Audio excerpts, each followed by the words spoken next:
Ya Ali Madad.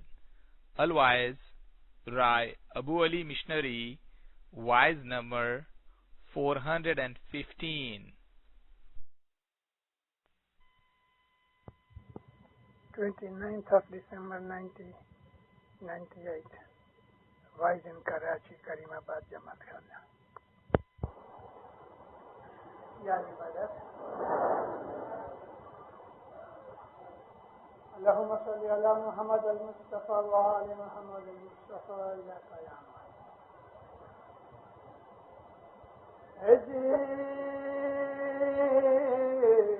سگ پوش کی مشق بنائی اس میں بھریے زمزم کنویں کا پانی کتا کبھی پاک نہ ہوئے جو دھوئے تو پانی الہی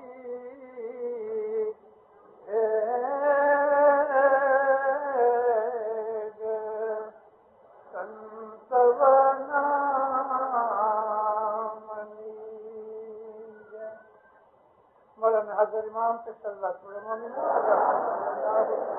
محمد محمد آپ سب کے اوپر، آپ کی آل اولاد کے اوپر مولا خوشیاں اور برکتیں ہوتا ہے. مومنوں،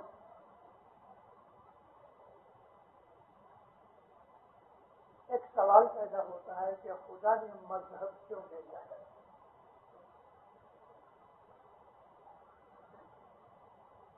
اس مذہب کو سکھانے کے لیے اس نے استاد بھیجے جن کو ہم نبی اور پیغمبر کہتے ہیں. مذہب بھیجنے کی ضرورت یہ پڑی کہ انسان کو خدا تعالیٰ نے سمجھ دی، عقل دی اور مرضی دی. انسان کی مرضی میں آئے جو چاہے کپڑا پہنے، انسان کی مرضی میں آئے جو چاہے کھائے. بچوں کے اندر بھی سلیکشن کی بات آتی ہے، مجھے یہ چیز نہیں کھانی، مجھے یہ نہیں پہننا. انسان کے اندر مرضی دی، سمجھ دی، عقل دی. اب وہ بھول نہ کرے، غلط راستے پہ نہ چلے جائے، اس لیے خدا تعالیٰ نے نبیوں کو بھیجا اور ان کی جو ٹیچنگ ہے، نبیوں کی جو ہمیں ہدایات ہیں، اس کا نام ہے مذہب. نبی چونکہ خدا کے مقرر کردہ ہیں، لہذا وہ گناہوں سے پاک. نبی وہی کرتے ہیں، وہی کہتے ہیں، وہی سکھاتے ہیں کہ جو اللہ انہیں حکم دیتا ہے. تو مذہب یہ ہے مومنوں کہ نبیوں کا حکم مانا جائے. ہر زمانے کے اندر، ہر ملک کے اندر خدا تعالیٰ نے نبی بھیجے اور ہر نبیوں کے اندر سے جو خدا تعالیٰ نے ان کو ہدایت دینے کی توفیق دی، وہ زمانے کے حساب سے لوگوں کو خدا کی مخلوقات کو ملتا رہا. خدا نے انسان کی ہدایت کے لیے جب تمام سلسلہ جو اس سے بنایا تھا پورا کر دیا، یعنی کہ جیسے بچہ اسکول میں داخل ہوا اور ہر سال نئی نماز میں اوپر اوپر اوپر چڑھتا رہا، یونیورسٹی میں گیا اور اعلیٰ درجے کی ڈگری لی. اب کسی اسکول کی ضرورت نہ ہونے کی وجہ سے وہ اسکول چھوڑ کے، یونیورسٹی یا کالج چھوڑ کے، اور وہ اپنی روزی روزگار دھندے میں پڑ جاتا ہے. یعنی جو سیکھا ہوا ہے اس کو عمل میں لاتا ہے. خدا تعالیٰ نے یونیورسٹی تک کی تعلیم کے لیے جو انتظام کیا تھا اپنے نبیوں کے ذریعے سے، حضرت پاک محمد رسول اللہ صلی اللہ علیہ وآلہ وسلم پہ آ کے وہ سلسلہ ختم ہوا اور حضور نے کہہ دیا کہ اب میرے بعد کوئی نبی قیامت تک نہیں آئے گا.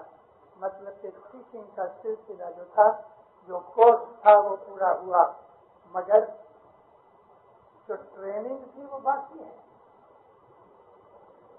اگر کوئی آدمی ڈاکٹر بن جاتا ہے تو یونیورسٹی سے نکل کے، کالج سے نکل کے وہ کوئی اعلیٰ درجے کا ڈاکٹر نہیں بنتا. وہ اپنی کسی ہاسپٹل میں یا کسی ڈاکٹر کے ہاتھ کے نیچے 1-2 برس کی وہ انٹرنشپ کرتا ہے کالج میں، جو سیکھا ہے اس کو پریکٹس میں داخل کرتا ہے. اسی طرح سے جتنے بھی انجینئر ہیں یا اور کوئی لوگ ہیں جو سیکھ لیتے ہیں، سیکھنے کے بعد اس کو پریکٹس میں لانے کے لیے تجربہ کرتے ہیں اور ٹریننگ حاصل کرتے ہیں. محمد رسول اللہ کے بعد جو یہ وقت جا رہا ہے اور گزر گیا 1300 سال پہلے، یہ سب ٹریننگ کا پیریڈ ہے. اور اس ٹریننگ پیریڈ کو ہمارے گنانوں میں بھی رسم کبیر دین نے پڑتار ویلا کہا کہ ہم نے جو سیکھا ہے اس کو عمل میں لایا جائے. اور عمل میں لانے کے لیے ہمیں استاد کی ضرورت ہے. اور یہ سلسلہ مولانا مرتضیٰ علی سے امامت کے نام سے شروع ہوا. ہر امام علی کا روپ ہے. اور رسول اللہ فرمایا کہ میرے بعد جو نبوت کا سلسلہ ہے وہ حضرت امام حسن سے چلے گا، یعنی کہ نبی نہیں مگر نبوت کا نور موجود ہے. پیر ہمارے ہاں نبی کا نور ہے اور جو امام ہیں وہ علی کا نور ہے. ہمارا یہ طریقہ جو شریعت سے بالا تر ہے، جیسے کہ اسلام کے علم کے اندر شریعت، طریقت، حقیقت اور معرفت، یہ 4 درجات ہیں. عام جو لوگ ہیں وہ شریعت میں ہیں اور شریعت سے باہر نکلنا بڑا مشکل ہے، کیونکہ جب تک کہ شریعت ہم نے اچھی طرح سے نہیں قبول کی اور نہ اس کے اوپر ہم نے عمل کر کے شریعت کے اندر سے جو روحانی فائدہ اٹھانا چاہیے وہ اگر نہیں اٹھایا تو ہمیں حقیقت کی سمجھ نہیں ملے گی. مگر افسوس یہ رہا کہ رسول اللہ کی آنکھیں بند ہوئی. اس جہان سے حضور نے سفر کیا تو مسلمانوں کے دلوں کے اندر دوری پیدا ہو گئی، یکجہتی اور اتفاق ٹوٹ گیا. اب دیکھیے آج ایک مومن شخص کی زیارت پڑی گئی. ایسا خوش نصیب انسان تھا وہ، اور اس کی روح وہاں سے لے کے یہاں تک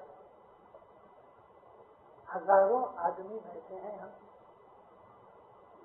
ہم سب نے 5 دفعہ اور بعد میں مفتی صاحب نے 11 دفعہ درود پڑھا. ان سب کو 5000 سے 7000 جتنے بھی ہم ہیں ان کو ملٹی پلائی کیا جائے تو اس مرحوم کو کتنے درود کا ثواب ملا. ہمارا یہ جو طریقہ ہے واللہ اس جیسا اچھا طریقہ اسلام میں کوئی نہیں. مفتی صاحب نے بعد میں اعلان کیا کہ اگر کسی شخص نے اپنے دل کو اس مرحوم کے کسی بات کے اوپر ناراضگی کا احساس کیا، یعنی کہ مرحوم نے کسی کا دل دکھایا، کسی کا برا کیا، تو آپ مہربانی کرو اور اس مرحوم کو معاف کر دو. نبی کریم بیمار ہو گئے. 3 دن کی بیماری میں حضور نے وفات پائی.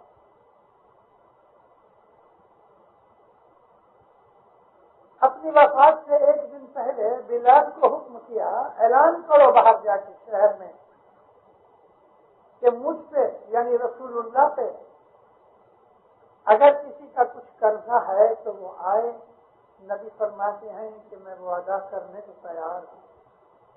ہماری یہ جو عادت ہے یہ ہم نے رسول اللہ سے سیکھی، مسلمان بھول گئے ہیں۔ کوئی نہ آیا مگر ایک شخص آیا، جب آپ کے حجرے کے دروازے سے آیا کہ یا نبی میرا قرضہ آپ کے اوپر ہے، تو کچھ اصحاب جو بیٹھے تھے وہ بگڑے، رسول کے اوپر قرضہ کیا ہے؟ حضور نے فرمایا بھائی قرضہ میرا ہے، میرے سے بات کرتا ہے، کرنے دو، آؤ اندر۔ کیا قرضہ ہے؟ ہاتھ باندھے، یا نبی فلاں وقت مدینے کے فلاں یہ بازار کے اندر آپ نے لکڑی سے میری پیٹھ پہ ٹھونکا دیا، مجھے درد ہوا، میں اس کا بدلہ لینا چاہتا ہوں۔ جو اصحاب بیٹھے تھے بگڑ گئے، کسی نے اس کا پیراہن پکڑا، کسی نے ہاتھ پکڑا۔ حضور نے فرمایا کیا بات ہے، بات میرے سے ہو رہی ہے، تم بیچ میں کیوں کہتے ہو؟ یا نبی آپ کی اس طرح سے بے ادبی کر رہا ہے۔ حضور نے فرمایا چپ رہو۔ کچھ لوگ جو بہت بگڑے تھے اس کے چلے گئے، برداشت نہ کر سکے کہ نبی سے وفات کے وقت یہ بدلہ مانگ رہا ہے۔ حضور نے پوچھا کیا بدلہ چاہتے ہو؟ یا نبی میں آپ کی پیٹھ کے اوپر، ننگی پیٹھ کے اوپر اسی طرح سے لکڑی سے ٹھوکا مارنا چاہتا ہوں۔ کچھ لوگ پھر بگڑ گئے، نبی نے پھر سمجھایا بھائی تم چپ رہو، میرے سے بات کر رہا ہے، قرضہ میرے اوپر ہے، لکڑی لاؤ۔ لکڑی منگائی، اس کے ہاتھ میں لکڑی تھی۔ حضور سوئے ہوئے تھے، اٹھ کے بیٹھ کے فرمایا کہ میری پیٹھ پہ تو لکڑی مار دی۔ نہیں یا نبی آپ کی پیٹھ ننگی ہونی چاہیے۔ حضور نے اپنا پیراہن اونچا کیا، پیٹھ ننگی ہوئی۔ وہ شخص پیچھے آیا،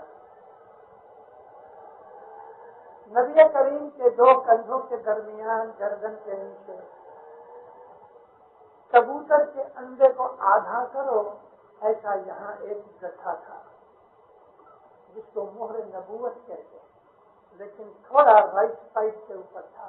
لکڑی پھینک دی اور اس مہر نبوت کو آنکھوں سے لگایا، کس کیا، پیراہن نیچے کر کے سامنے آ کے کہا یا نبی میں نے یہ مہر نبوت کا دیدار کرنا تھا، چومنا تھا، اس کے لیے یہ بہانہ بنایا، میں معافی چاہتا ہوں۔ اب تو سب لوگ کھڑے ہو گئے، لیکن کسی کو یہ موقع نہ ملا۔ میں نے یہ آپ کو کہانی بلکہ واقعہ ہے ہسٹری کا اس لیے سنایا کہ حضور نے اپنی وفات سے پہلے اعلان کیا کہ میرے اوپر کچھ قرضہ ہے یا میں نے کچھ کسی کا برا کیا ہے تو میرے پاس آ کے چکاؤ۔ یہ چیز ہمارے اسماعیلی طریقے کے اندر ہے کہ مرحوم کے بعد یا مرحوم اپنی زندگی میں حقیقت مریا کو عرض کرتا ہے کہ اگر میں نے کسی کا گناہ کیا ہے، میں نے کسی کا برا کیا ہے تو میں معافی چاہتا ہوں، اور ہم اس کو معاف کرتے ہیں۔ لیکن مومنوں ہم کو بھی اپنے دل میں کہنا چاہیے کہ اے مولا میں نے اگر کچھ مرحوم کا برا کیا ہے تو میں بھی معافی مانگتا ہوں۔ اگرچہ اس کا اعلان نہیں کیا جاتا، لیکن ہمیں اپنے دل میں مرحوم کو معاف کرنے کے بعد ہمیں یہ کہنا چاہیے کہ اے مولا اگر میں نے مرحوم کا کچھ گناہ کیا ہے تو رحم کر کے میری معافی قبول کر لے۔ یعنی کہ ہمارا یہ جو طریقہ ہے یہ سچا اسلام ہے۔ حقیقت میں اسلام یہ ہے جس پہ ہم عمل کر رہے ہیں۔ اسلام کی وہ تمام باتیں جو نبی کریم کے زمانے میں بن رہی تھیں یا رسول پاک ان چیزوں کے اوپر عمل کرا کے تلقین دیا کرتے تھے، وہ الحمدللہ ہمارے اندر موجود ہے۔ کیونکہ ہمارے پاس وقت نہیں، ہم تنازع البقاء میں پڑے ہیں۔ تنازع البقاء کا مطلب یہ ہے زندہ رہنے کے لیے کھانا ڈھونڈتے ہیں، جس کے لیے ہم نوکری کرتے ہیں، بزنس کرتے ہیں۔ ہم اس کے اندر اتنے مشغول ہو گئے ہیں کہ ہمیں دنیا و عاقبت کا خیال نہیں رہا۔ ہماری جماعت کے اندر بہت کم لوگ ہیں کہ جو اپنی آدھا یا پونا گھنٹہ کی فرصت کے اندر روزانہ کوئی اچھی کتاب پڑھ کے اپنے علم میں اضافہ کرتے ہیں. ہمیں اس بات کا پتہ بھی نہیں، شوق بھی نہیں. ہاں ٹی وی ضرور دیکھتے ہیں، گھنٹہ 2 گھنٹے دیکھتے ہیں، سنیما جاتے ہیں، بیٹھ کے گپے مارتے ہیں، تیری میری بھی کرتے ہیں، غیبت بھی کرتے ہیں، اور بھی برائیاں ہمارے اندر گھس گئی ہیں. جو برائیاں ہمارے لیے شایان شان نہیں. میں نے کل بھی گڑخانے کے اندر اس بات کا ذکر کیا تھا کہ ہم اپنے مذہب کی حقیقت سے بے بہرا ہو چکے ہیں، بھول چکے ہیں. ایک مکینیکل فورس کی طرح بچوں کے کھلونے ہیں کہ ابھی مار کے اس کو چھوڑ دو، وہ ڈرم بجاتا ہے، چلتا ہے، باتیں بھی کرتا ہے. ایسے ہم بن چکے ہیں. جماعت کرنے میں آتے ہیں، دعا پڑھتے ہیں اور چلے جاتے ہیں. ہمیں کچھ پتا بھی نہیں کہ دعا میں کیا پڑھا گیا. دعا کے اندر جو چیزیں پڑھی جاتی ہیں وہ ہمیں دعا پڑھانے والے کے ساتھ ساتھ پڑھنا چاہیے، اور جو کچھ بھی پڑھا جا رہا ہے اس کو سمجھنا چاہیے. اللہم اغفر لنا ذنوبنا وسہل امورنا وارزقنا وارحمنا. جب ہم یہ پڑھتے ہیں تو کیا ہمارے دل میں خدا کے سامنے ایسے ہی خیالات پیدا ہوتے ہیں کہ اے ہمارے اللہ، ہم کو بخش دے، ہمارے گناہ بخش دے، ہمارے جو مشکلات ہیں امور ہیں آسان کر دے، ہمارے رزق روزی میں برکت دے، رحم کر ہمارے اوپر. کیا اس وقت جب کہ ہم دعا پڑھ رہے ہیں ان چیزوں کا ہمارے دل کے ساتھ احساس باندھا جاتا ہے؟ پڑھائی پتہ ہی. اور بعض آدمی بیٹھے ہیں ادھر، چلے جاتے ہیں باہر.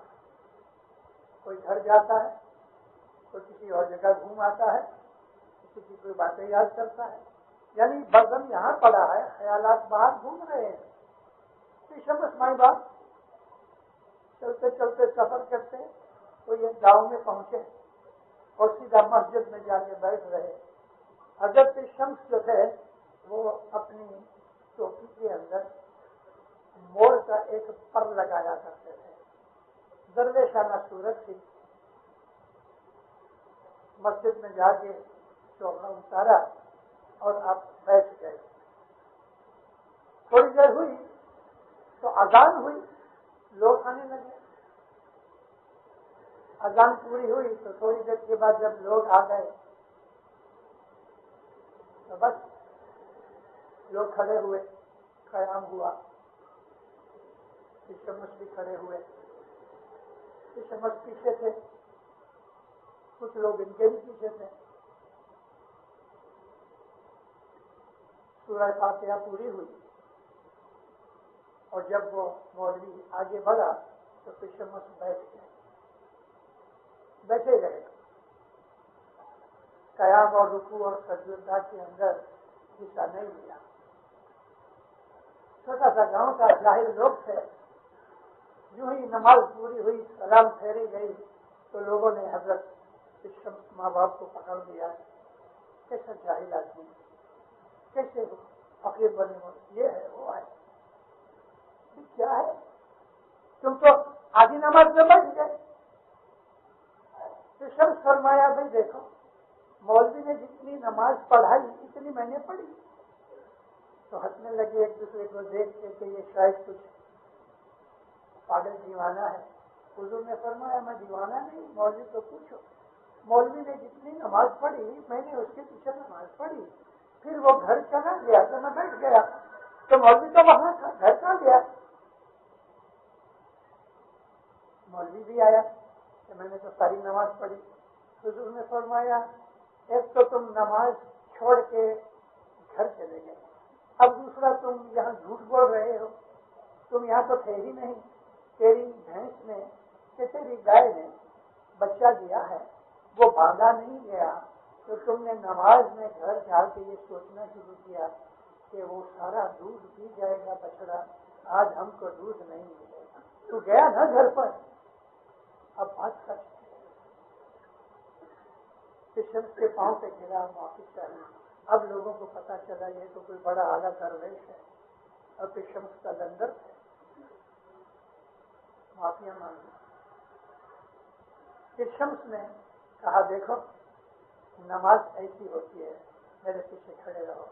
اور حضور نے جب نماز پڑھی اور جب رکوع میں گئے تو جو مینار تھے وہ بھی رکوع میں آدھے جھک گئے, اور جب آپ نے سجدہ کیا تو دونوں مینار زمین پہ سو گئے. تو میں نے بھی یہی کہا کہ بہت سے لوگ بیٹھے ہوتے ہیں ادھر مگر باہر چلے جاتے ہیں, گھوم پھر کے آتے ہیں, شاید دیدار تک پہنچ جاتے ہیں. اے مومن,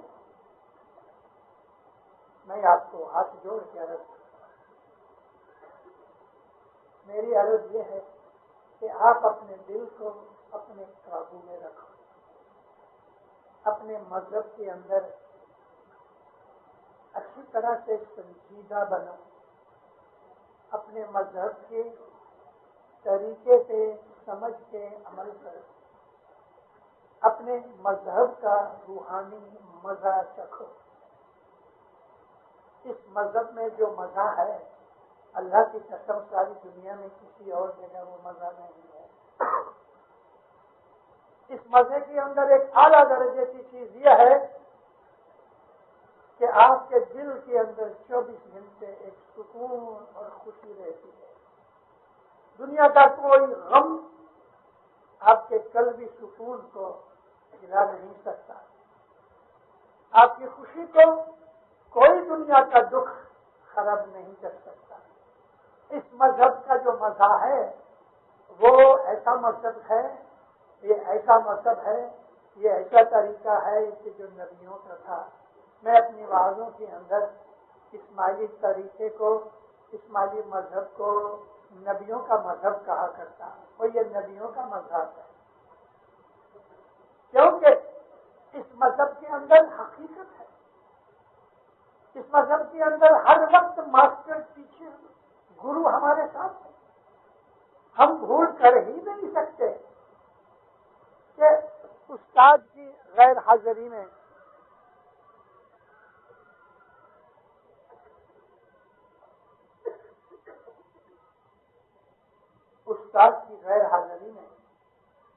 اگر کوئی مسئلہ آ جاتا ہے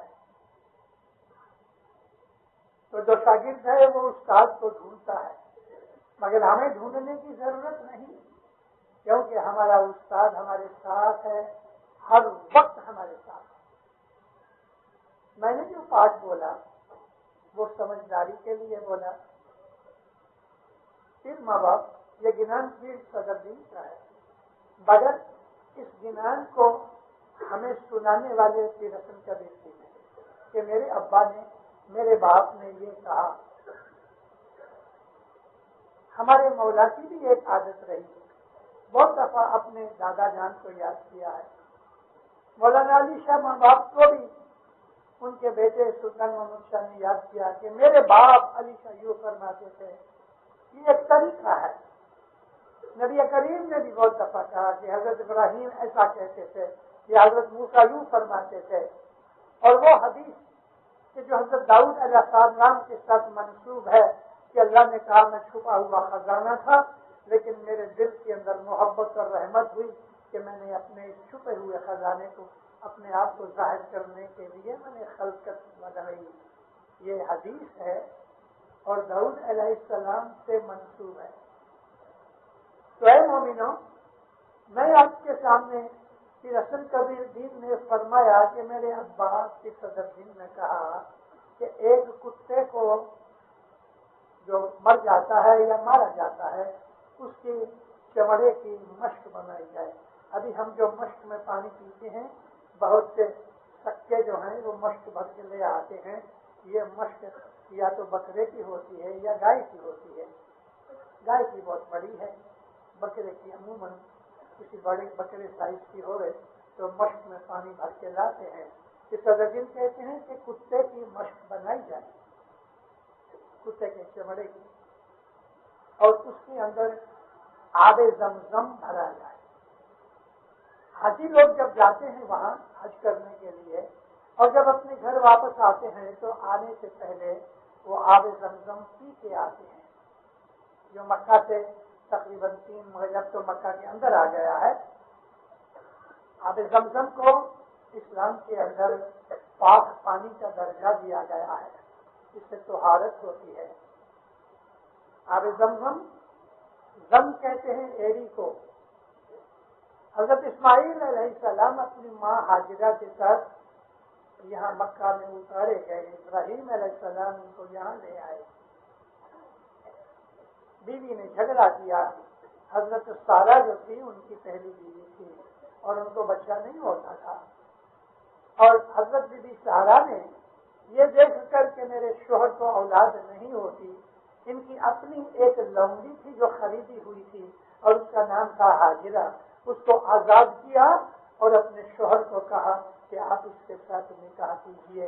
ابراہیم علیہ السلام نے بی بی ہاجرہ کے ساتھ شادی کی اور اللہ نے ان کو اس بات کی بشارت دی، کیونکہ حضرت ابراہیم نے کہا اے اللہ، 99 ایئرس کی ایج تھی ابراہیم علیہ السلام کی، 99 سال کی عمر تک بچہ نہیں تھا، اے خدایا کیا میں بے اولاد مر جاؤں گا؟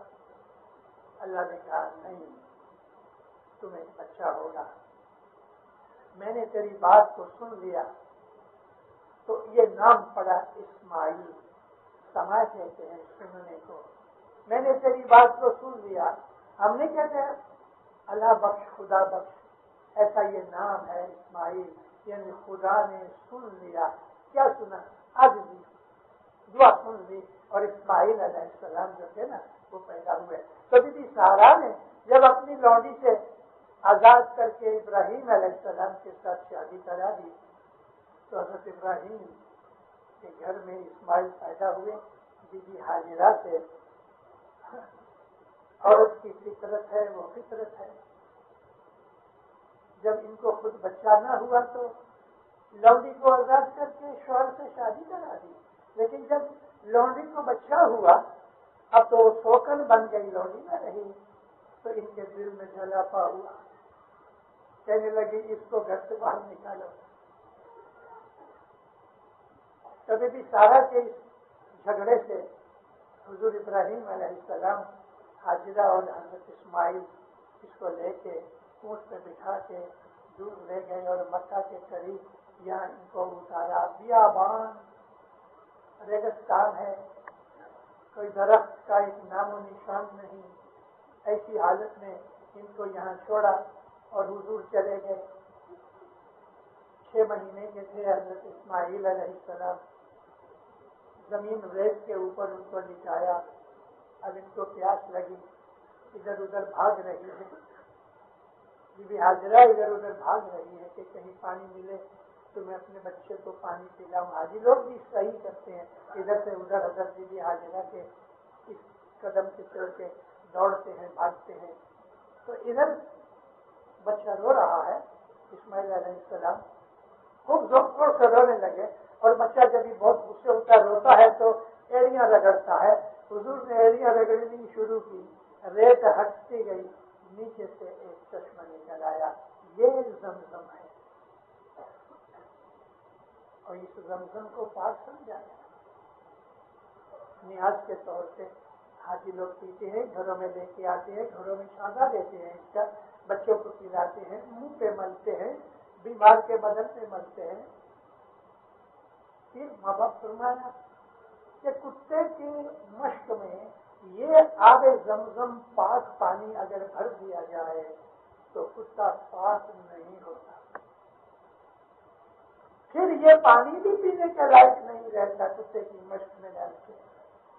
کیسی اچھی مثال دی ہے، اور مثال دینے کی وجہ کہتے ہیں بالکل اسی طرح سے نافرمانی پاک نہ ہوگے۔ جو آدمی نافرمانی کرتا ہے اپنے مرشد کی، اگر اس کو ایسے آب زمزم سے نہلایا جائے، دھلایا جائے، پلایا جائے تو بھی وہ پاک نہیں بنتا، کیونکہ اپنے مرشد کی نافرمانی عظیم گناہ ہے۔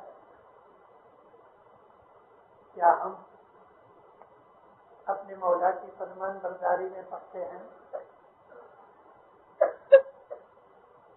حضرت امام کے فرمانوں کے اوپر عمل کرنا ہماری زندگی کا ایم ہے اور ہماری بیعت کا یہی مقصد ہے کہ اے مولا تو میرا مرشد، میرا امام، میں تیرا غلام، تیرا مرید، تیرے فرمان برداری میں رہنے کی قسم کھاتا ہوں.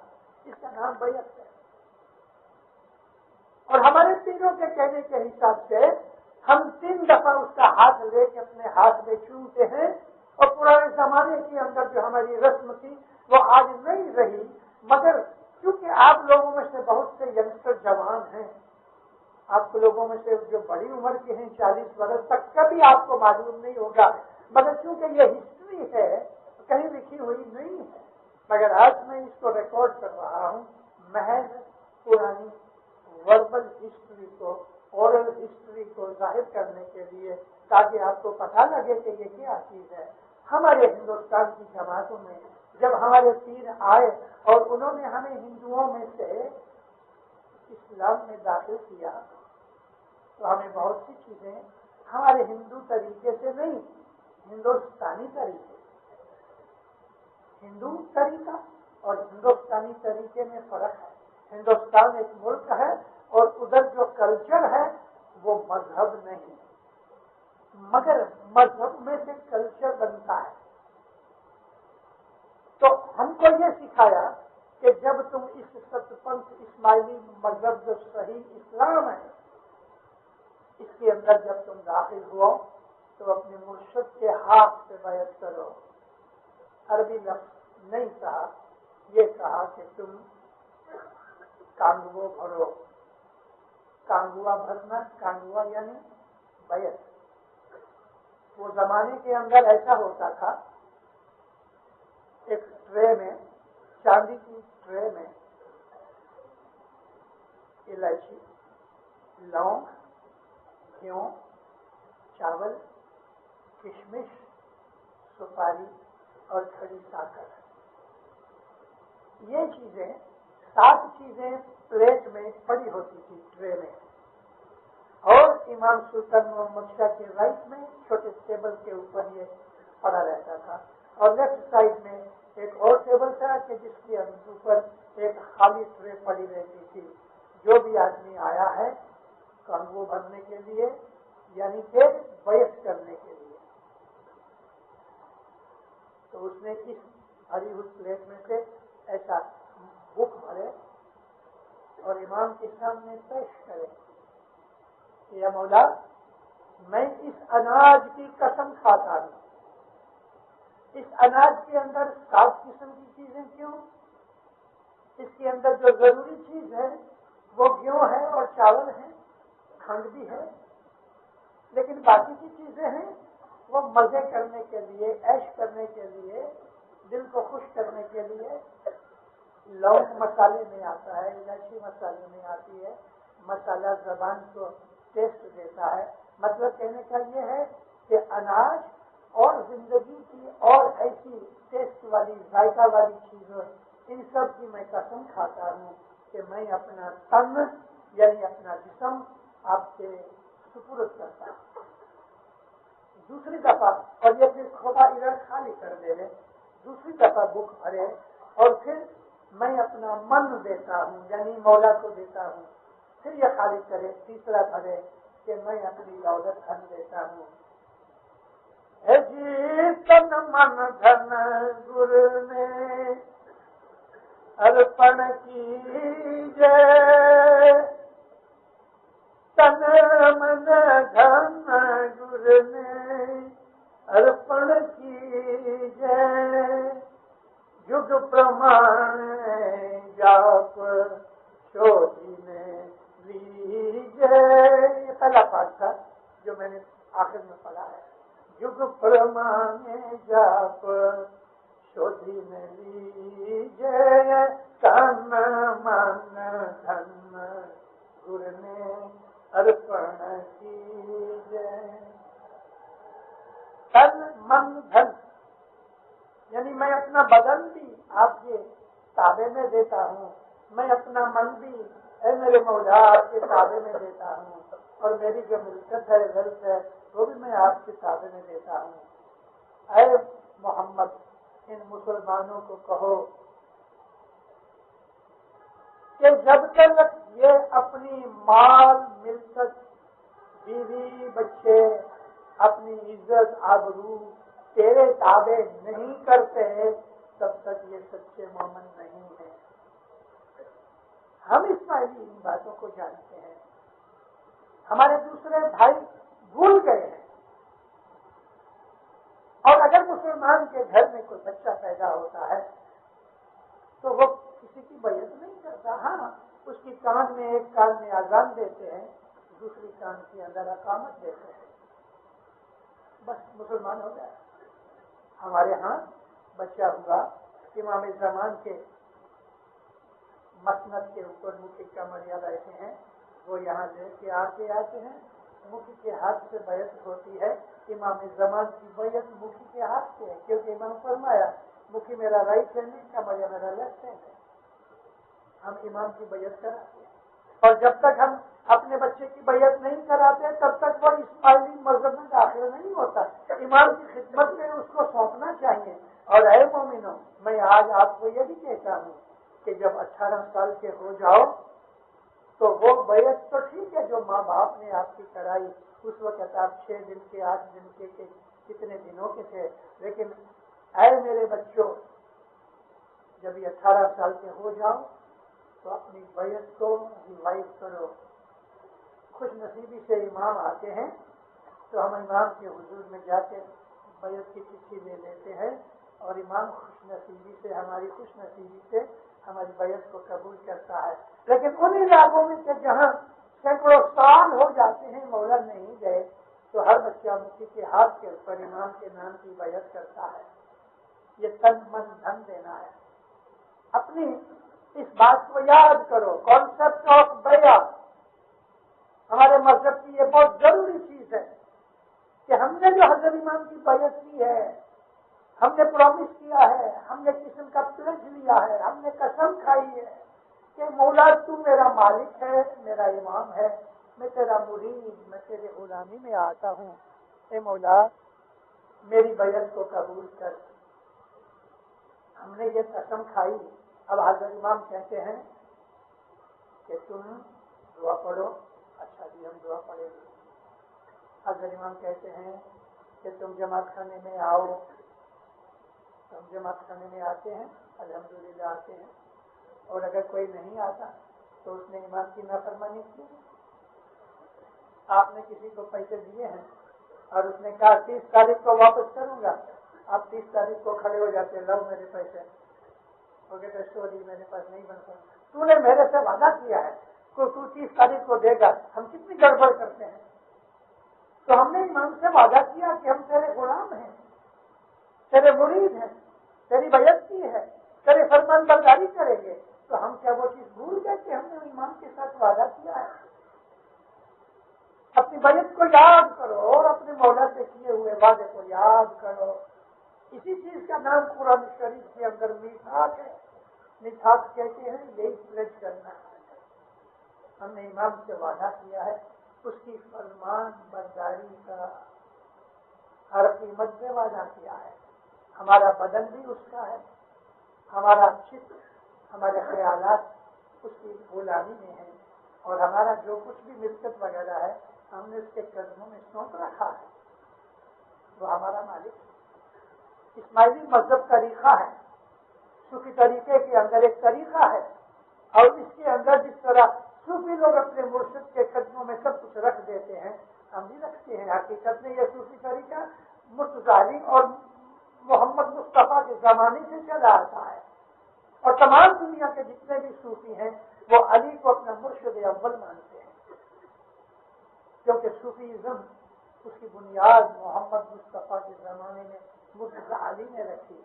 یہی صوفیزم ہے کہ دنیا کے ساتھ ہمارا دل باندھا نہ ہو ہم آزاد رہنے دنیا کی محبت ہمارے دل میں اثر نہ کرے ہم فری رہنے. محبت تو صرف مولا کی ہے اور کسی چیز کی نہیں. اور مولا کی خاطر جان مال آل اولاد آبرو عزت روزی روزگار جو کچھ بھی ہم یہ کہہ سکتے ہیں کہ یہ میرا ہے وہ سب کچھ امام کے قدموں میں ہے، ہم دے چکے ہیں۔ اپنی اس بیعت کو یاد کر کے اپنے مذہبی فرائض کے اوپر عمل کرو۔ اے مومنو، ہر روز جماعت خانے آؤ، ہر روز، کیونکہ آپ نے وعدہ کیا ہے۔ اور وہ آدمی جو اپنی قسم سے مکر جاتا ہے اس کا ایمان خلل میں آ جاتا ہے۔ اس کے لیے پیر نے یہ کہا کہ جس طرح کتا ناپاک ہے، آب زمزم سے بھی پاک نہیں ہوتا، ایسا ہی وہ آدمی کہ جس نے ایمان کی بیعت کی ہے اور اگر اس کو آب زمزم سے اگر نہلایا جائے تو بھی وہ پاک نہیں ہوتا اگر اس نے نافرمانی کی ہے۔ نافرمانی ہی سب سے عظیم گناہ ہے۔ ارے 18 لاکھ برس بندگی کی، 18 لاکھ برس عزازیل نے بندگی کی، ایک نافرمانی کی، اس کی 18 لاکھ برس کی بندگی رد ہو گئی۔ نافرمانی یہ سب سے عظیم گناہ ہے۔ پیروں کے گناہ میں ایک تل جھوٹ جو بول سو تو جیسے بھو نہیں کمائی۔ بھو کہتے ہیں زندگیوں جتنی، ایک زندگی، 2 زندگیاں، تمہاری تمام زندگیوں کی کمائی، عبادت محض ایک جھوٹ بولنے سے برباد ہو جائے۔ وہ جھوٹ کون سا ہوگا؟ وہ جھوٹ یہ ہے کہ ہم نے امام کو امام مان کے پھر نہ مانا۔ امام کی نافرمانی کرنا ہی سب سے بڑا جھوٹ ہے، اور جان بوجھ کے کی ہوئی نافرمانی حضرت امام کے سامنے بغاوت کرنے کا درجہ ہے۔ جو آدمی امام کی بیعت کر کے جان بوجھ کے نافرمانی کرتا ہے وہ مولا کا سامنا کرتا ہے، اس کے سامنے بغاوت کرتا ہے، اور اس سے بڑا گناہ اور کوئی نہیں۔ اور یہ وہ گناہ ہے کہ جو بخشا نہیں جاتا۔ اللہ تعالیٰ نے قرآن پاک میں کہا ہے کہ بعض ایسے کبیرہ گناہ ہیں جو بخشے نہیں جاتے، اور میں بھی کہہ چکا ہوں اپنی وعظوں کے اندر کہ امام سلطان محمد شاہ نے 1894 میں ایک کتاب لکھی تھی عربی زبان کے اندر، اور بعد میں اس کتاب کا ترجمہ کروایا ہمارے ایک رائی نظر علی تھے، حاجی نظر علی، کمریا کے نام طور پہ مشہور ہے، کمریا حاجی۔ مولانا نے کہا اس کا ترجمہ کرو، تو اس کو کچھی سندھی زبان میں ترجمہ کیا گیا، خود کی زبان کے اندر پرنٹ ہوئی، 75 پیجز ہوئے۔ اس کے اندر مولا ڈیٹیلز دیتے ہیں کہ یہ 10 گناہ کبیرہ ایسے ہیں کہ معافی مانگنے پر بھی یہ گناہ معاف نہیں ہوں گے، اور اس میں پہلا گناہ یہ ہے کہ جس نے بیعت کر کے توڑ دی وہ گناہ کبھی بھی معاف نہیں ہوتا۔ اب جب ہم جان بوجھ کے امام کی نافرمانیاں کرتے ہیں تو دینداروں کسی بھی قیمت کے اوپر یہ گناہ نہیں بخشا جاتا، اس کی سزا ہمیں ضرور ملتی ہے۔ اور یہ تمام گناہ جو 10 کے 10 ہے، میں بہت دفعہ بول چکا ہوں، میں ان کا ذکر نہیں کرتا، مگر پھر بھی آپ کو کہہ دوں تاکہ جنہوں نے میری باتیں نہیں سنی وہ سن لے رہے۔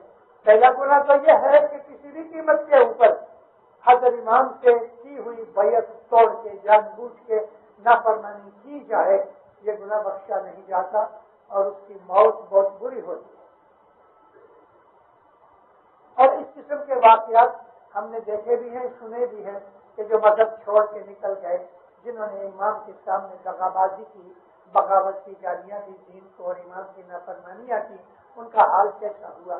ہم میں سے بہت سے لوگ ان باتوں کو جانتے ہیں، میں کچھ ذکر کرنا نہیں چاہتا، لیکن کیونکہ ہسٹری بھری ہوئی ہے۔ دوسرا گناہ یہ ہے کہ جس نے اپنے ماں باپ کو دکھ دیا۔ مجھے ادھر آئے ہوئے 8 دن ہوئے ہیں، میں نے کل درخانے کی واعظ میں کچھ ذکر کیا کہ جماعت کے اندر بعض ایسی خرابیاں آ رہی ہیں کہ جن خرابیوں کو میں نے سنا مجھے بہت دکھ ہوا۔ ان خرابیوں میں سے کل میں نے ذکر کیا کہ ہمارے گھروں کی جو لائف ہے، ہماری ڈومیسٹک لائف ہے، ہماری فیملی لائف خراب ہو رہی ہے، میاں بیوی کے جھگڑے بڑھ رہے ہیں۔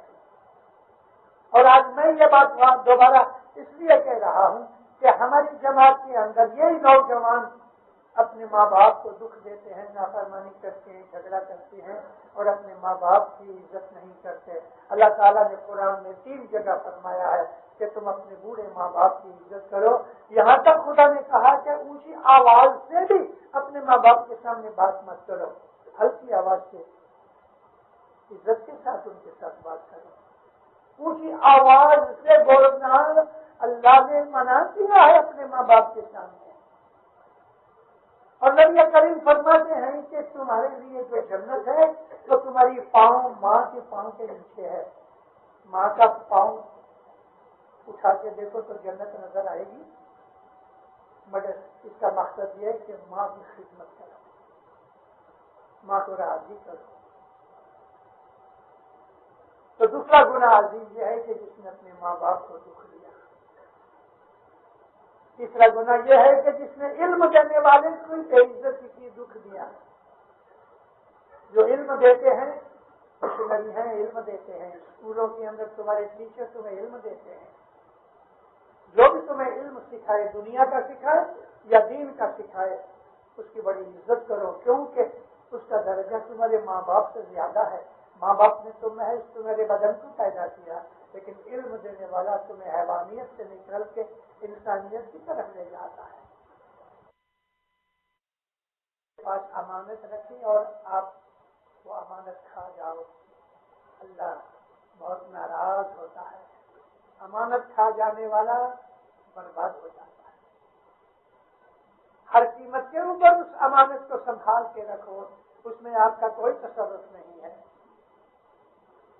7واں گناہ یہ ہے کہ کسی نے ٹرسٹی بن کے، کسی بیوہ یا کسی یتیم کا ٹرسٹی بن کے اگر اس کے اندر خیانت کی ہے، واللہ باللہ یہ گناہ معاف نہیں ہوتا۔ 8واں گناہ یہ ہے کہ جو آدمی زنا کرتا ہے اور وہ بھی زنا بالجبر، یہ گناہ بخشا نہیں جاتا۔ 9واں گناہ یہ ہے کہ جس انسان نے کسی عورت کے ساتھ فریب کر کے اور اس کے ساتھ بدیاں برائیاں کی، خدا کی قسم یہ گناہ معاف نہیں ہوتا۔ 10واں گناہ یہ ہے کہ جس نے خودکشی کی یا قتل کیا۔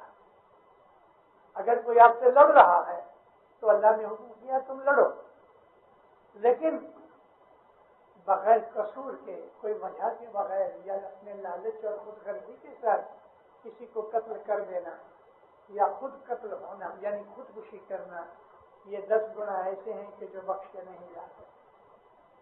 میں جوانوں کو، بچوں کو نصیحت کرتا ہوں کہ اگر دنیا میں سکھی ہونا چاہتے ہو تو اپنے ماں باپ کو سکھ دو۔ تھوڑے ہی دن پہلے میں نے بمبئی کے اندر ایک واعظ کی تھی، اور میری حاضری کی یہ بات ہے کہ ایک آدمی نے امام کے حضور میں مہمانی رکھی، رو پڑا مولا کی خدمت کے اندر، کہنے لگا خداوند میں 14-16 گھنٹے کام کرتا ہوں، چھوٹی سی دکان ہے کریانے کی، مگر خرچ اور آمدنی ملتے نہیں، میرے اوپر قرضہ بڑھتا جاتا ہے، روٹی آگے ہے میں پیچھے ہوں۔ مولا نے فرمایا تیرے ماں باپ زندہ ہیں کہ نہیں خداوند؟ تم نے اپنے ماں باپ کو دکھ دیا؟ کہتے ہاں خداوند، ماں کو میں نے بہت دکھ دیا۔ مولا کرسی کے اوپر ہاتھ رکھ کے کھڑے ہو گئے، قیامت تک ابھی دکھ اٹھاتے رہو۔ ماں باپ کو دیا ہوا دکھ بخشا نہیں جاتا اور اس کی کوئی معافی بھی نہیں ہے۔ ہاں اگر ماں زندہ ہوتی تو پاؤں پکڑ دو، تو ماں تو رحیم ہے، نہ بخش دیتی ہے تو چھوٹ جاؤ گے۔ اے مومنو، ہم اسماعیلی ہیں، میں نے کل کہا ہم شہزادے ہیں، ہمارا مالک ہمارا حضرت امام دو جہان کا سلطان ہے، ہم اس کے روحانی بچے ہیں، اس حساب سے ہم شہزادے ہیں۔ اب میں پوچھتا ہوں کیا ہم شہزادوں جیسا کام کرتے ہیں؟ کیا ہمارے اعمال ایسے ہیں کہ ہم حضرت امام کے روحانی بچے بننے کے لائق بنے؟ شراب پیتے ہیں سب نہیں، مگر جو پیتے ہیں، جوا کھیلتے ہیں، سگریٹ پیتے ہیں، ڈرگس کھاتے ہیں، استغفر اللہ، اور بھی برے کام کرتے ہیں، ہماری ہی جماعت کے اندر بدیاں برائیاں بہت ہیں. اور پھر ہم جماعت خانے میں آتے ہیں, نیاز بھی پیتے ہیں, شکریت بھی کھاتے ہیں. ارے کبھی سمجھ آئی کہ یہ نیاز کیا ہے, یہ شکریت کیا ہے؟ ہم تو جماعت خانے میں چلے آتے ہیں روبوٹ کی طرح اور چلے جاتے ہیں روبوٹ کی طرح. کیا سنا کیا کیا ہمیں پتا ہی نہیں. ارے امام زمان کے فرمان پڑے جاتے ہیں, اس میں کوئی ایسی بدی کا ذکر آیا کہ جو مجھ میں ہے تو شروع سے سر جھکا دینا چاہیے. میرے مولا میں گنہگار ہوں, مجھے بخش, تو رحیم ہے. اور میں وعدہ کرتا ہوں یاری میں یہ گناہ چھوڑ دوں گا. اور اگر آپ نے یہ قسم کھائی اور گناہ چھوڑ دیا تو وہ دھنی بہت راضی ہوگا, آپ کو بخششیں دے گا, بخششیں دے گا, مدد کرے گا. اس طرح ایک ایک کر کے اپنی بدیاں برائیاں دور کرو. بہت سے بچے ادھر گئے, امریکہ گئے, الحمدللہ میں ساری دنیا میں گھومتا ہوں اور میں ان بچوں کو ملا ہی ہوا ہوں کہ جو ادھر سے انڈیا یا پاکستان میں سے ادھر جاتے ہیں. پہلے تو دھندا ہی خراب ہے, رستہ ہی خراب ہے, بسم اللہ غلط ہو گئی, لانچ رشوت دے کے پاسپورٹ لیتے ہیں, تصویریں بدل کے اور لاکھوں روپے دے کے یہ چیزیں کرتے ہیں. ارے یہاں سے بسم اللہ غلط ہو گئی تو اس نماز کا انجام کیا ہوگا؟ اے جی بڑے سنے بوجھے ایسا بھید نہ جانے کیسا بن کل میں جو نماز گزارے اے دل کل میں جو نماز گزارے سر بنا دھڑ کیسا. سر کھاٹ ڈالو تو یہ بدن کس کا ہوتا ہے؟ اگر بسم اللہ ہی نہیں پڑھی, کلمہ ہی نہیں پڑھا تو نماز کیسی؟ یہی بات ہے کہ ہم جاتے ہیں ڈالر لینے کے لیے, پیسہ جمع کرنے کے لیے, روزی لینے کے لیے, اور وہ خراب رستے سے ہم نے شروع کیا. اس روزی میں برکت ہوگی؟ آدھی روٹی کھاؤ, سکھ کی کھاؤ. اے مومنو, آدھی روٹی کھاؤ, سکھ کی کھاؤ, کہ دن کو رات کو آپ کے دل میں سکون ہوئے, آپ کے دل میں راحت ہوئے کہ میں نے حلال کا لقمہ کھایا ہے. آپ کو اس میں کوئی غم نہیں ہوگا, خوف نہیں ہوگا, دکھ نہیں ہوگا. رات کو پلنگ پہ جاؤ گے, 10-20 سیکنڈ کے اندر 1 منٹ میں نیند آ جائے گی. اور زمین کے اندر بھی بھلے آپ مالدار نہیں بن سکے تو کیا ہوا؟ کیا مالدار بننا ضروری ہے؟ نہیں دیندارو, مالدار بننا ضروری نہیں, کیونکہ مال کے ساتھ بہت سی بدیاں بھی آ جاتی ہیں. واللہ باللہ کوئی ایسا خوش نصیب ہے کہ وہ سچے راستے سے مالدار بنا, اور مالداری کے اندر وہ ایسا ہی خوش ہے کہ جیسا وہ جانے کوئی بہت بڑا عابد ہے, کیونکہ مالداری نے اس کے دل پہ اثر نہیں کیا. مالدار بننے کی نیت مت کرو, اس پروردگار کو جس دن منظور ہوگا تو آنکھ کی پلک میں آپ کو تخت و تاج دے دے گا, بادشاہ بنا دے گا. لیکن جو آدمی بد رستے سے, خراب رستے سے اپنی روزی کماتے ہیں یا مالدار بننا چاہتے ہیں تو خدا بہت دفعہ ڈھیل چھوڑ دیتا ہے. اچھا بچوں کا تو کرتے چلتے پھر وہ ایسے کھڈے میں, ایسے گھڑے میں, ایسی غار میں گر جاتا ہے کہ پھر باہر نکلنا بہت مشکل ہو جاتا ہے. اس مولا کے ساتھ زبردستی مت کرو, عاجز بنو, قدموں پہ سر رکھ کے دعا مانگو, اے مولا چند روزہ زندگی ہے. مولا کا کلام ابھی پڑھا گیا تھوڑی دیر پہلے کہ جیسے ہی بچہ ماں کے رحم سے باہر آتا ہے, موت نے پیغام دے دیا کہ میں تیرے ساتھ ہوں. دار السلام میں 40 برس میں نے نکالے, وہاں ایک بہت بڑا رستہ ہے، وہ سارے شہر کا بڑا یعنی رش والا رستہ ہے. اس رستے پہ اپنے بہت سے اسماعیلیوں کی دکانیں ہیں. تو ایک ادھر دکان ہے، مرد نوکری کرتا ہے اور دکان سنبھالتی ہے. مرد 4 بجے چھوٹتا ہے، 4:30 تک اپنے دکان پہ آ جاتا ہے. تو عورت دکان کے پیچھے مکان ہے وہاں چلی جاتی ہے اور جماعت خانے جانے کی تیاریاں ہوتی ہیں. 6 بجے کے آسرے میں، 6:45 بجے دعا کا ٹائم ہے، 6 بجے کے آسرے میں دکان بند کر دیتے ہیں، جماعت خانے جاتے ہیں، اچھے مزے میں ہیں. ابھی اس کی یہ جو عورت ادھر ہے، اس کی دوسری بہن کی دکان سامنے ہے، اس کا بھی ایک چھوٹا بچہ ہے، ادھر بھی ایک 3 برس کا لڑکا ہے. یہ دونوں آپس میں بھائی ہیں، دوست بھی ہیں. شام کے 4 بجے ٹریفک بڑھ گیا، بے حساب ٹریفک ادھر ہو گیا. اب یہ لڑکے نے ماں کے پاس کھڑا ہے، پوچھ رہا ہے ابا کبھی آئیں گے. وہ اس کو سمجھا رہی ہے. اتنی دیر میں کوئی گراہک آیا، ماں اس میں مصروف ہو گئی کپڑا دکھانے میں. بچے نے دروازہ کھولا اور بھاگ کے سامنے جانا چاہا. 3 برس کا بچہ 8 ٹن کی لوری اس کے برین کے اوپر سے گزر کے چٹنی ہو گیا، دماغ باہر آ گیا. 1 منٹ ماں کے ساتھ بات کر رہا ہے، اب بھیجا اس کا لوری کے پہیے کے نیچے چٹنی ہو گیا. یہ خدا کی کرنی ہے. میرا کہنے کا مقصد یہ تھا، موت کب آئے گی کچھ پتا نہیں. ماں کے پیٹ سے مرے ہوئے بچے پیدا ہوتے ہیں.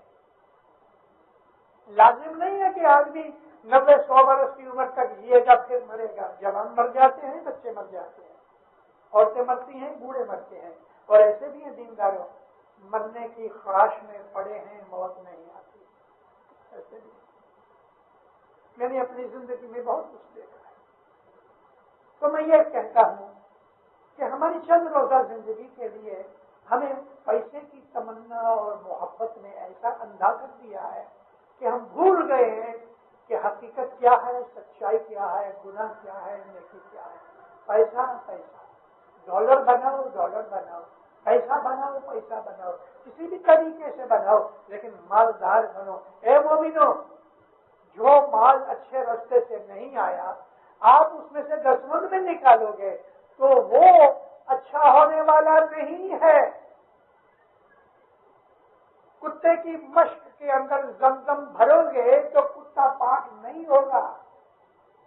بد کام کر کے خرابی سے ہم نے مال پیدا کیا اور ہم 10 دیوے اس لیے زمزم کے پانی سے کتا دھونے کی کوشش کریں تو وہ پیسہ پاک نہیں بنتا. پھر کہتے ہیں اپنے حلال کمانے میں سے 10 لاؤ تو 10 آپ کی روح کو ساتھ میں آسمان تک پہنچائے گا. حلال کی روزی کھاؤ. اس کو کہو اے مولا میں نے تیری بیعت کی ہے، میرا تن، میرا من، میرا دھن تیرے قدموں کو میں نے سونپ دیا ہے اور تو نے میرے سے وعدہ کیا ہے، کانکن باندھا ہے کہ میں تمہارا ہاتھ پکڑوں گا، اس دنیا میں بھی پکڑوں گا، آخرت میں بھی پکڑوں گا. ہم نے خالی بیعت کی ایسا ہی نہیں، مولا نے بھی ہمارے ساتھ وعدہ کیا ہے کہ جس کو ہم کانکن باندھنا کرتے ہیں. ہم نے تن من دھن مولا کو ارپن کیا تو مولا کہتا ہے کہ اس دنیا اور اس دنیا میں تمہارا ہاتھ پکڑوں گا. وہ ہمارے لیے ضامن ہے. فکر کیوں کرتے ہو؟ آپ کو کبھی محتاج نہیں کرے گا، کبھی نہیں. اگر آپ سچے حق کے اوپر ہے خدا کی قسم آپ کو کبھی ذلیل نہیں ہونا پڑے گا، کبھی رسوا نہیں بنو گے، دماغ خراب نہیں ہوگا، ڈپریشن نہیں ہوگی، آنے والی بلائیں نہیں آئے گی. آپ سے کوئی لڑنے بھی آئے گا تو مولا بیچ میں آ جائے گا. کچھ دکھ بھی آئیں گے اور ضرور آئیں گے کیونکہ دکھ ہماری زندگی کا حصہ ہے. دکھ بھی آئیں گے دینداروں، لیکن مولا آپ کو کبھی دکھی نہیں ہونے دے گا، کبھی نہیں. ہم کیسے بھی ہیں لیکن مولا کے پاؤں میں پڑے ہوئے ہیں. اس لیے اے مومنو میں آپ کو سچ کہتا ہوں 123 کنٹریز میں نے دیکھی ہیں 123 ملک دیکھے ہیں میں نے، لیکن ساری دنیا کے اندر رستے کے اوپر ایک اسماعیلی بھیک مانگتا کہیں نہیں، ایسی خوشی ہوتی ہے۔ مسلمان ہیں، ہر فرقے کے مسلمان رستے میں بھیک مانگتے ہیں، ہندو ہیں، سکھ ہیں، عیسائی ہیں، یورپین ہیں، رستے پہ بھیک مانگتے ہیں۔ خدا کی قسم میرا دل خوش ہوتا ہے، ساری دنیا میں ایک اسماعیلی رستے پہ بھیک نہیں مانگتا۔ کیا اس سے آپ کو کوئی پیغام نہیں سمجھ آیا کہ وہ مولا ہمارا ضامن ہے؟ خوش بھی کرتے ہیں، جوان اس کو پکڑ لیتی ہے، چاہے پورا نہیں ملتا، آدھا ملتا ہے، لیکن ہم اس کو رستے پہ بھکاری کے طور پہ قبول نہیں۔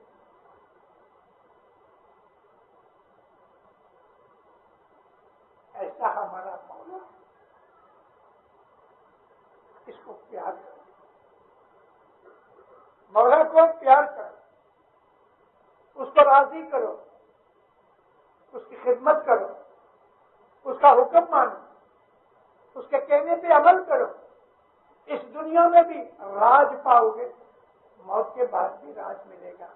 اچھا مکان ہے، 10-20 لاکھ 50 لاکھ کروڑ کا مکان ہے، بھلے ایک جھوپڑی ہے، ایک ہی کوٹھڑی ہے، لیکن آپ کی ہے نا۔ ایک بائسیکل ہے، موٹر نہیں تو نہ صحیح، تندرستی ہے، محتاجی کچھ نہیں، ہاتھ پاؤں سلامت ہے، کسی کا قرضہ نہیں، گھر میں بچے ہیں، بیوی ہے، سکھ محبت ہے گھر کے اندر۔ کیا زندگی، یہ زندگی جنت کی زندگی نہیں، یہ جنت کی زندگی ہے۔ گھر آؤ، میاں بیوی کی محبت، بچے دیکھتے ہیں ماں باپ میں محبت اتفاق ہے، بچے بھی سیکھتے ہیں۔ ماں باپ میں لڑائی ہو رہی ہے، تو میں ہو رہی ہے، کسی کے ہاتھ چلتے ہیں، عورت کی زبان چلتی ہے، مار دھاڑ ہو رہی ہے، بچے چھوٹے دیکھ رہے ہیں۔ بچوں کو آپ نہ سمجھ مت سمجھو، وہ رجسٹرڈ کرتے ہیں، اور پھر جس گھر میں جھگڑے ہوتے ہیں تو یہ بچے یا تو ماں کی طرف یا باپ کی طرف اپنے دل کے اندر طے کر لیتے ہیں باپ ظالم ہے، یا وہ یہ سمجھ بیٹھتے ہیں کہ ماں برابر نہیں، اور زندگی بھر یہ اثر ان کے دماغ میں پڑتا ہے۔ یہ بچے بوڑھے بھی ہو جائیں گے اور آپ زندہ نہ بھی رہو گے، خدا آپ کو لمبی عمر دے دے، لیکن میں صرف مثال دے رہا ہوں کہ لڑنے والے ماں باپ جو ہیں، ان کے جو بچے ہیں ان کے دماغ میں ایسی ایک قسم کی امپریشن پڑ جاتی ہے کہ ان کو ساری زندگی وہ امپریشن رہتی ہے، بھلے ان کے ماں باپ مر بھی جائیں تو بھی، اور وہ اپنے دل کے اندر دونوں میں سے ایک کو محبت کرتے ہیں، دوسرے کو نفرت کرتے ہیں۔ اے مومنو، ایسا مت کرو، یہ چیز آپ کے ایمان کو خراب کر رہی ہے۔ جس گھر کے اندر جھگڑے ہیں اس گھر میں کبھی برکت نہیں ہوگی۔ 24 گھنٹے محنت کرو گے، روٹی آگے ہوگی اور یہ گنہگار پیچھے ہوگا۔ اپنے گھروں کو، اپنے سوبھاؤ کو، اپنے دل کو، اپنے ایمان کو، اپنے مذہب کو، اپنی عادتوں کو سدھارو۔ آپ کو اور کوئی کہے نہ کہے، میں کہہ رہا ہوں، میں مشنری ہوں، مولا نے مجھے اسی کام کے لیے زندگی بخشی ہے، اور میں آپ کے ایک بزرگ کے طور پہ ہوں۔ اپنی زندگیاں ٹھیک کرو۔ میں عورتوں کو بولتا ہوں کہ میری بیٹیوں، تم عورت ہو، اور ہمارے مذہب کے حساب سے، آج کل کی دنیاوی حساب سے نہیں، ویسٹرن کنٹریز کی جو لائف ہے وہ لائف اچھی نہیں ہے۔ امریکہ، یورپ کے اندر جو گناہ ہے وہ بھڑک رہے ہیں، اور ہر روز وہ گناہ بڑھ رہے ہیں۔ استغفر اللہ، میں معافی چاہتا ہوں مولا کے حضور میں اور جماعت کے پاس بھی۔ وہ ملک ایسے ہیں کہ باپ اپنی بیٹی سے زنا کرتا ہے۔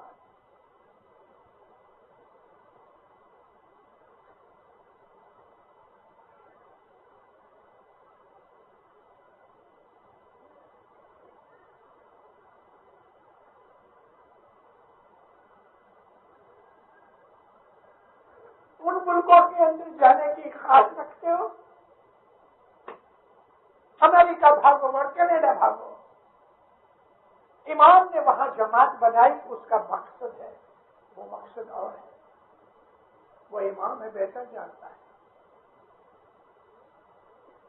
ہندوستان ہمیں خالی نہیں کرنا، پاکستان ہمیں خالی نہیں کرنا، افریقہ ہمیں خالی نہیں کرنا۔ امام کا جب تک حکم نہ آئے ہمیں اپنے ارادے سے امام کی نافرمانیاں کر کے مومنوں سکھ نہیں ملے گا۔ سکھ حضرت امام کی تابعداری میں ہے۔ بچوں کو میں کہتا ہوں اپنے ماں باپ کی عزت کرو، جماعت کے امرداروں کی عزت کرو، ماموں چاچا جو ہمارے رشتہ داروں میں بزرگ ہیں ان کی عزت کرو، ادب سے رہو، رستے میں ملیں تو کھڑے ہو کے ان کو سلام کرو، یعنی مدد کرو۔ اسی طرح سے عورتوں کے اندر بھی میرا پیغام سب کے لیے ہے کہ ہماری زندگیاں خوشی کی زندگیاں بنے، گھر جاویں تو بیوی خوشی کے منہ سے ہمیں نزدیک بلا، بچے ملے، بیٹھو کھاؤ پیو، مولا کو یاد کرو، اچھی زندگی گزارو، سادہ کھاؤ، مرغن گوشت یہ چیزیں کبھی کبھی کھا لو لیکن اچھی صحت کے ساتھ رہو۔ سادہ خوراک اچھی ہوتی ہے، سادے کپڑے پہنو، دوسرے کی مرسیڈیز بینز دیکھ کے اپنے بائیسیکل کو توڑ مت ڈالو، بائیسیکل رہنے دو، بائیسیکل نہ صحیح پاؤں تو صحیح۔ مرتضی کے پاس ایک آدمی آیا، کہتا یا مولا میں نے ساری زندگی کبھی پاؤں میں جوتے نہیں پہنے، وہ زمانے میں جوتے نہیں تھے، چمپل کی طرح اوپر رسیوں سے باندھتے تھے۔ مولا میں نے سنا ہے تیرے پاس سے جو کوئی مانگتا تو دیتا ہے۔ مولا نے ہاتھ پکڑا، اس کو باتیں کرتے کرتے لے گئے۔ تھوڑی دور جا کے ایک آدمی ایک فقیر بیٹھا تھا، گھٹنوں سے اس کے پاؤں کٹے ہوئے تھے۔ مرتضی کہتے ہیں یہ اچھا ہے کہ تم اچھا ہے؟ کان پکڑ کے کہتے ہیں مولا میں معافی مانگتا ہوں، میں ابھی جوتوں کی خواہش کبھی نہیں کروں گا، اس کے تو پاؤں ہی نہیں ہے۔ کھانا ملتا ہے، کپڑے ملتے ہیں، اپنے دل میں لالچ پیدا ہوتا ہے۔ میں نے ایسا بھی سنا ہے کہ بہت سے ماں باپ اپنے بچوں کو مجبور کرتے ہیں کہ تم ادھر چلے جاؤ امریکہ کے اندر اور وہاں جا کے ہم کو ڈالر بھیجنا، اور بھیجنے والے بھیجتے بھی ہیں۔ یہ چیزیں ہماری روحانی زندگی کے خلاف ہے۔ مومنوں ہم اسماعیلی ہیں، ہمارا مذہب روحانی مذہب ہے، ہم اپنی موت کے بعد کے سامان سوچتے ہیں، اور اس لیے ہمیں اپنی آخرت اور یہ دنیا دونوں سکھ کی بنانے کے لیے مولانا حضرت امام کے جو فرامین ہیں ان کے اوپر عمل کرو، اور فرمان روز پڑھو، سنو اچھی طرح سے، اس میں جو کہا گیا ہے اس کے اوپر دل و جان سے عمل کرو، اپنی زندگیوں کو اچھا بناؤ، بدیوں سے بچتے رہو، سکھی آباد رہو۔ مولا آپ کو دو جہان کی برکتیں دے رہے، حقیقتی سمجھ دے رہے، آپ سے بلائیں دور کرے، فرمان بردار محمد بنائے، مولا اپنی محبت میں سرشار رکھے، لفظ سکریت میں پورا رکھے، مولا آپ کے گھروں میں اتفاق و محبت دے دے، جماعتوں میں اتفاق و محبت دے دے، نیک پاک اونچی روزی دے دے، آپ کی روزی رزق آسان کرے، مولا آپ کو تندرستی سے رکھے، اچھی خوشیوں سے بھری ہوئی لمبی زندگیاں دے دے، آپ کی اولاد کو دین و دنیا کی خوشیاں دے دے، مولانا حضرت امام آپ کو نعمتیں دے دے، اپنے اوپر رحمتیں اتارے، مولانا حضرت امام آپ کی ہر نیک امیدیں پوری کرے، مولانا حضرت امام آپ کو کسی کا کبھی محتاج نہ کرے۔ دنیا بھر کی جماعت کے لیے یہ میری دعائیں ہیں، آباد بنو، سکھی اور آباد۔